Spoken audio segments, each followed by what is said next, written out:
کہ عورت جو ہے وہ مطلب پڑھنا چاہتی ہے تو اس کے باپ نے اسے قتل کر دیا. جب بھی عورت کا کبھی قتل ہوا ہے نا تو وہ عشق کی کہانی سے ہوا ہے. اس کو مرضی کا خامد چاہیے ہوتا ہے. یہ لوور کلاس کی خواتین یا ایک چھوٹی مینٹیلٹی عورت اپنے اندر جب رکھتی ہے نا تو ڈیفینیٹلی وہ کسی کا بھی مرد ہو اس نے اسٹیپ لینا ہوتا ہے. جب ہماری عورت اپنا مشن اچھا نہیں رکھے گی, اپنے آپ کو اچھے مشن کے لیے پروموٹ نہیں کرے گی, تو حضرت بی بی زینب ہمارے سامنے مثال ہے کہ آپ نے دین بچایا.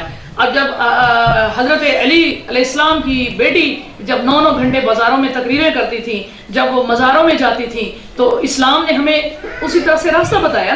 تو ہم اپنے ملک کو کیوں نہیں بچا سکتی؟ ہم بیٹیاں, ہم بہنیں, اگر ہم بھی ان کے راستے پر چل سکیں تو یہ ہمارے بھائی اور ہمارے باپ, ہمارے یہ علاقہ اتنا برا نہیں ہے جتنا ہم نے ان کو کہا ہوا ہے. ویری گڈ, بہت خوبصورت انداز میں آپ نے خواتین کی نمائندگی کی ہے. اچھا محترمہ, آپ یہ بتائیں کہ آپ ایز اے وکیل, ایز اے چیئرپرسن نظر حسین ویلفیئر آرگنائزیشن اور ایز اے سیاستدان, یہ آپ نے 3 حصوں میں اپنے آپ کو تقسیم کیا ہوا ہے. آپ کا مستقبل وکالت ہے, این جی اوز ہے یا سیاست ہے؟ جی الحمدللہ میرا جو اصل مقصد ہے وہ سیاست میں آنا ہے, کیونکہ میں سیاست کو عبادت سمجھتی ہوں, اور سیاست بھی وہ والی جو مطلب ہمارے وزیر اعظم صاحب تو کہتے ہیں نا کہ ریاست مدینہ, میں کہتی ہوں کہ عملی ریاست مدینہ. میں جس علاقے میں رہتی ہوں یہ انتہائی غریب ترین علاقہ ہے, اور میں یہاں پر اپنی آخرت کے لیے رہتی ہوں کہ ان غریبوں کو آخرت میں جنت ہے, ان کے اعلیٰ مقام ہے, کیونکہ دولت کے حساب سے یہ پاس ہو جائیں گے. اور کاش یہ لوگ اس وقت بھی مجھے اپنے ہمسائیگی میں رکھیں. ان لوگوں کے لیے فائٹ کرنا, یہاں پہ کڑوا پانی ہے, یہاں پہ غربت ہے, ان لوگوں کے لیے کوئی سینٹرز نہیں ہے, ان لوگوں کی کچی آبادیاں ہیں, تو ان لوگوں کے لیے فائٹ کر رہی ہوں میں نا, ایک سمبل کے طور پہ ان کو لیا ہے. تو اس میں یہ کہ مطلب سیاست کی میں نے نوٹ کیا کہ چوری کیوں ختم نہیں ہوتی. جب میرے نبی پاک صلی اللہ علیہ وسلم نے کہا ہے کہ چور کا ہاتھ کاٹ دو تو پھر کاٹ دو. ہماری عدالتوں کے اندر جو نظام ہے وہ یہودی کا نظام ہے, 5 سال سزا دے دیں, 10 سال سزا دے دیں, جب مجرم ثابت بچ جاتا ہے تو جرم بھی باقی رہ جاتا ہے. اسی طرح زنا کی کوئی سزا نہیں ہے کہ سنسار کیا جائے. والدین کو جو لوگ اپنے گھروں سے نکال دیتے ہیں یا نافرمانی کرتے ہیں, میرے نبی صلی اللہ علیہ وسلم نے ان کو سنسار کیا تو سنسار کرو. جو سزائیں اسلام کے اندر ہیں دے آر دا پرفیکٹ. اب ہماری باتیں کرنے سے یا مطلب ہے کہ ہم کبھی میلاد کروا رہے ہیں, کبھی ہم مجلسیں پڑھ رہے ہیں, اس طرح دین نہیں آئے گا. دین اس طرح آئے گا جیسے میرے نبی صلی اللہ علیہ وسلم نے کہا ہے. اسی طرح سے جو اولاد کی اچھی تربیت نہیں کرتا, میرے نبی نے جس طرح کہا اس کو سزا دی جائے. جو والدین کی وبالوالدین احسان, جن نے والدین کے ساتھ ظلم کیا ہے, جو ان کو گھروں سے نکالا ہے, کہ بزرگوں کی گھر میں عزت نہیں ہے, اس کے لیے بھی ہمارے اسلام نے سزا دی ہے کہ اس کو بلایا جائے, جرگے بلائے جائے, پنچایتیں بلائے جائیں. اب پچھلے دنوں میں مجھے کہہ رہے تھے کہ آپ جماعت اسلامی کے اوپر, کیونکہ آپ اسلام کی باتیں کرتی ہیں, اسلامی کے اوپر وہ ایکشن کنٹیسٹ کریں. میں نے کہا جی نہیں, اس لیے کہ جماعت اسلامی میرے لیے بہت قابل احترام ہے. میں خوش ہوتی ہوں کہ چلیں اللہ کا نام لینے والا کوئی تو ہے, لیکن پرابلم یہ ہے کہ دے آر ناٹ پریکٹیکل, وہ عمل نہیں ہے. میں نے کبھی نہیں دیکھا کہ منور حسن صاحب ہے یا کوئی ہے, کبھی چور کا ہاتھ کاٹا ہو, کبھی زانی کو سنسار کیا ہو, کبھی شرابی کو کوڑے لگے ہوں, کبھی ماں باپ کے نافرمان کو کوڑے لگے ہوں. جب ہم پریکٹیکل نہیں ہے تو اسلام باتوں سے نہیں آئے گا. ماں باپ کی نافرمانی ہم نے اولڈ ہاؤس بنا لیے, یہ تو یورپ کا نظام ہے. ماں باپ کو اولاد نے نکال دیا, وہ بڈھے اور بڑھیاں جو ہے نا وہ یورپ کی طرح old house N G Os لا رہی ہیں. This is not good, and this is not fair. جس بیٹے نے یا بہو نے ان کو نکالا ہے ان کو سزا دینی چاہیے, ان کو گھروں سے باہر نکال کے یہاں پہ پولیس ڈپارٹمنٹ بھی قانون کو وہ کرے, اور M P S M N S جو ہم کونسلرز ٹائپ لوگ ہیں, ہمارے دیرے بننے چاہیے, ہم یہاں پہ پنچایتیں ہونی چاہیے, یہاں پہ جب سزا جزا, اس سے بہتر تو جو پہلا نظام تھا وہ تھا. بیسیکلی پولیٹکس میں آنے کا مطلب یہی ہے کہ وہاں پہ میرا کوئی کچہری کے اندر مسئلہ حل نہ بھی ہو, اوپر میں جا سکوں نہ جا سکوں, یہ میرا دیرہ ہے. یہاں پہ میں عملی ریاست مدینہ کی ایک کچہری لگاتی ہوں.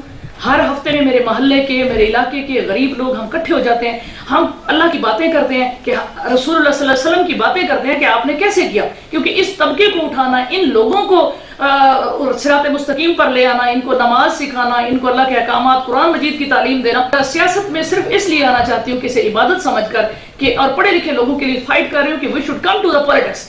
ہمیں آنا چاہیے, ہم کبھی نیشنلٹی کے چکر میں, ہمیں کبھی نوکری کے چکر میں, تو why should not go to the parliament. عوام کے فیصلے کریں بھائی, دیندار لوگ, پڑھے لکھے لوگ, go there and work for the country, work for the nation, اس ملک کے لیے کام کریں, یہی جہاد ہے.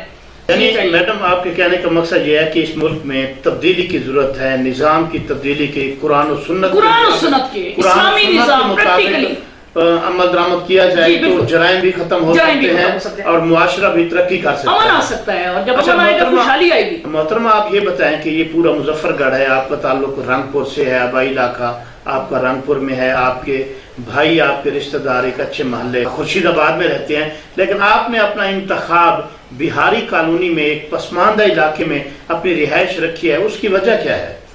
سر اس کی ایک تو وجہ یہ ہے کہ ان لوگوں کے حقوق سلب کیے گئے ہیں، جی یہ مظلوم لوگ ہیں، ان لوگوں کے ساتھ بیٹھنا ثواب ہے، ان کے ساتھ کھانا کھانا ثواب ہے، ان کے ساتھ رہنا ثواب ہے، کہ گلی محلے میں جب کوئی محلہ چیز ہوتی ہے تو وہ مجھے بی بی جی کہہ کر میرے گھر پہ آ جاتے ہیں، میں ہر وقت جیسے کوئی 15 کی کال ہوتی ہے 24 گھنٹے میرا موبائل کھلا ہوتا ہے، میرے گیٹ کے دروازے کھلے ہیں، کسی غریب کی بیٹی آ جائے، کسی غریب کا حقوق سلب ہو گیا، کسی کے بچے چھین لیے گئے ہیں، کسی نے کبھی کرینے لے کر ڈی سی صاحب کے اور یہ گورنمنٹ کی آ جاتی ہے ان کو کچی آبادوں کو ناجائز انکروچمنٹ کرنے کے لیے، تو میں ہر وقت ان کے لیے کرتی ہوں، اور اللہ کرے کہ یہ مطلب ہے کہ جنت میں بھی یہ مجھے اپنے ساتھ ہمسایہ رکھیں۔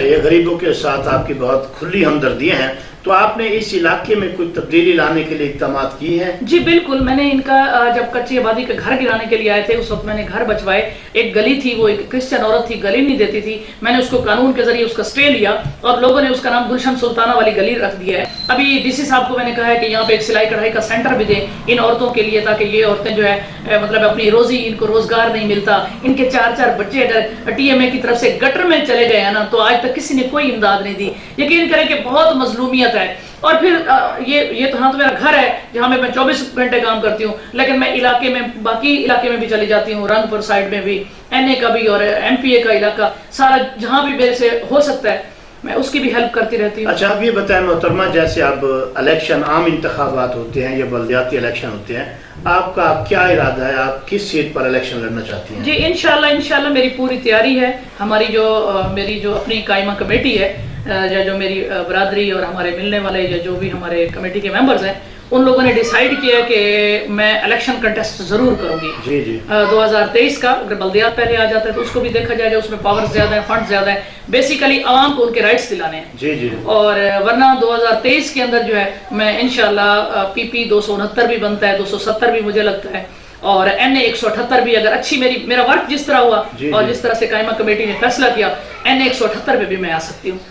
اچھا ویری گڈ۔ اچھا آپ یہ بتائیں کہ سیاسی مستقبل آپ کا کسی پارٹی سے وابستہ بھی ہو سکتا ہے یا ایسے آزاد کینڈیڈیٹ؟ نہیں، وہ اس طرح کی جی میں اپنی بھرپور تیاری جو ہے وہ اپنی بیس پہ کر رہی ہوں، ٹھیک، کیونکہ جو کمنگ پارٹی ہوتی ہے نا وہ کبھی بھی ہم جیسے لوگوں کو یہاں پہ ٹکٹس نہیں دیتی، جیسے پہلے انہوں نے کیا تھا، پی ٹی آئی نے کیا تھا کہ وہ خواتین کو سیٹ دی، کمزور کینڈیڈیٹس کو، کیونکہ ہمارے علاقوں کو بہت کمزور سمجھا جاتا ہے۔ بالکل ایسے میری اپنے طور پر تیاری پوری ہوگی، اگر کمنگ یا گورنمنٹ میں آنے والی اگر کسی حکومت سے مجھے ٹکٹ مل گئی تو ٹھیک ہے، ادروائز میں ایسی پارٹیوں سے جن کا کوئی مطلب ہے وہ حکومت میں نہیں آ رہی یا پوزیشن میں ہے ان کا ٹکٹ کبھی نہیں لوں گی۔ سپوز کسی نے پیپلز پارٹی کی ٹکٹ کے اوپر اگر این پی اے کی یا ایم این اے کی سیٹ نکالی ہے تو وہ مطلب فضول ہے، 5 سالوں میں انہوں نے ایک چیز ڈیلیور نہیں کی، کوئی نون لیگ میں تھا تو اس نے ڈیلیور نہیں کی، جو آزاد ہو کر پی ٹی آئی میں چلے گئے پھر بھی وہ بہتر رہے کہ انہوں نے کچھ نہ کچھ ڈیلیور کیا ہے۔ ہم عوام کے لیے جاتے ہیں، ہم ورڈز لینے کے لیے جاتے ہیں، ہم اسمبلیوں کے اندر اس طرح نہیں ہے کہ ہم لوگ اپنی مرضی سے گئے ہیں اور جناب اپنی تنخواہیں لے کر اور اس کے بعد واپس آ جاتے ہیں۔ تو مجھے عوام سے، عوام جو فیصلہ کرے گی، عوام جس پارٹی کو چاہتی ہے، عوام کا جو مطلب عوام کا نمائندہ، عوام از مائی فرسٹ پریورٹی۔ اگر انہوں نے کہا یہ پارٹی ٹھیک ہے تو میں نے کہا ٹھیک ہے۔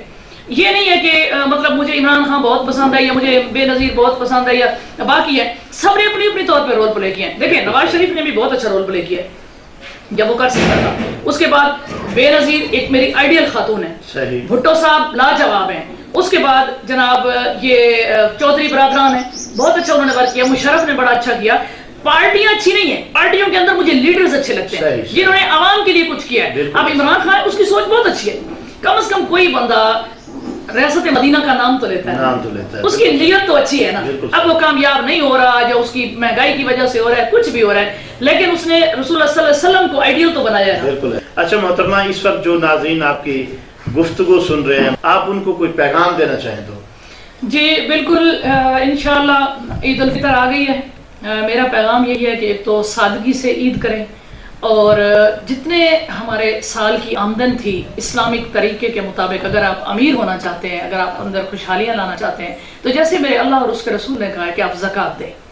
آپ پچھلے پورے سال کا ریکارڈ لیں، سپوز آپ نے 10 لاکھ انکم تھی آپ کی، اس کے اوپر 25,000 زکوٰۃ بنتی ہے۔ اس 25,000 کو عید سے ایک دن پہلے یا عید والے دن نکال لیں، یہ غربا میں تقسیم کریں، اور وہ لوگ جو حقدار ہیں، یہ نہیں کہ رشتہ داروں کے ہمارے اپنے کپڑے آ رہے ہیں، جوتے آ رہے ہیں، چیزیں آ رہی ہیں، ان لوگوں کے لیے کچھ نہیں آ رہا، یہ ان کا حق ہے جو اللہ اور رسول نے اور قرآن نے ان کو دیا ہے۔ ہم امیر کس لیے نہیں ہوتے؟ کیونکہ ہم زکوٰۃ ادا نہیں کرتے۔ جب ان لوگوں کا یہ جو ہے نا رونے پیٹنے والا اور یہ دوسرا ناجائز پیسہ ہمارے 9,75,000 میں شامل ہوگا، تو اس 25,000 کی وجہ سے ہمارا نقصان ہوگا۔ اگر ہم نے 25,000 نکال دیے تو یقین کریں کہ اللہ تعالیٰ کہتے ہیں کہ میرے ساتھ کاروبار کرو، ہمارا یہ 10 لاکھ پاک ہو گیا ہے۔ ہم نے اس 10 لاکھ کا کوئی زمینوں پہ ڈالا ہے تو پاک ہے، کوئی پلاٹ لیے ہیں تو پاک ہے، کوئی گاڑی لی ہے تو یہ بڑھے گی، آگے چلے گی۔ مسلمانوں والے طریقے اڈاپٹ کریں۔ اس کے بعد جناب کرونا ہے، کرونا کے لیے احتیاطی تدابیر کریں۔ کرونا یقین کریں کہ یہ واقعی ہی بیماری ہے اور مجھے ہو چکا ہے دسمبر میں۔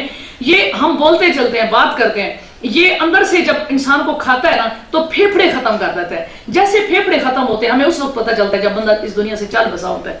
انتہائی مطلب احتیاط کریں۔ اور تیسرے نمبر پر ایک اہم چیز میری جو ہے نا وہ یقین کریں کہ آپ لوگوں سے میری ریکویسٹ ہے کہ خدا را ہر نماز میں کشمیریوں کے لیے دعا مانگیں۔ ان کشمیریوں کی وجہ سے یہ دنیا برباد ہو کے جا رہی ہے، کیونکہ وہ مظلوم تھے، کسی نے بھی ان کے لیے نہیں لڑا۔ عید نمازوں میں آپ یہی دعا مانگیں، 5 وقت نمازوں میں اللہ تعالیٰ کر ہم چلے نہیں لڑ سکتے، ہم مودی کے خلاف نہیں لڑ سکتے، بھارت سے نہیں لڑتے، دنیا سے ہم غریب لوگ ہیں، ہمارا ملک کمزور ہے، لیکن ہم دل سے تو اس کو برا کہہ سکتے ہیں نا۔ وہ حضرت صالح علیہ السلام کی اونٹنی کو جیسے 10 ظالموں نے مار دیا اور اللہ تعالیٰ نے اس پوری بستی کے اوپر عذاب نازل کر دیا، تو ہم کم از کم دل سے اس کو برا کریں، اپنے رب سے تو دعا کریں کہ اللہ تعالیٰ جو ہے وہ اس کو مودی کو غلط کرے اور اس بھارت کا ویژن چینج کرے، اور ہمارے ان غریب اور دکھی لوگوں کو جو صدیوں سے ایک دکھ میں مبتلا ہیں انہیں آزاد کرے۔ آپ سب لوگوں کو، اہلیان اسلام کو، اہلیان پاکستان کو، اہلیان مظفر گڑھ، PP 269 270 178 NA، سب لوگوں کو میری طرف سے دلی عید مبارک ہو، اور اللہ پاک کرے کہ ہماری یہ عید جو ہے وہ اس طریقے سے گزرے جس طرح سے ہمارے نبی پاک صلی اللہ علیہ وسلم نے کہا ہے۔ محترمہ چناب چینل کی جانب سے آپ کو بھی بہت بہت عید مبارک۔ آپ کا بہت بہت شکریہ، آپ نے چناب چینل پر آج پروگرام مہمان شخصیت میں ہمیں وقت دیا اور ہمارے ناظرین کے ساتھ بہت اچھی سیاسی سماجی گفتگو کی۔ ناظرین، اسی کے ساتھ ہی کیمرہ مین سجاد علی شاہ کے ساتھ نصر اللہ خان لغاری کو اجازت دیجیے۔ اگلے پروگرام میں کسی اہم شخصیت کے ساتھ پھر ملاقات ہوگی۔ اللہ حافظ۔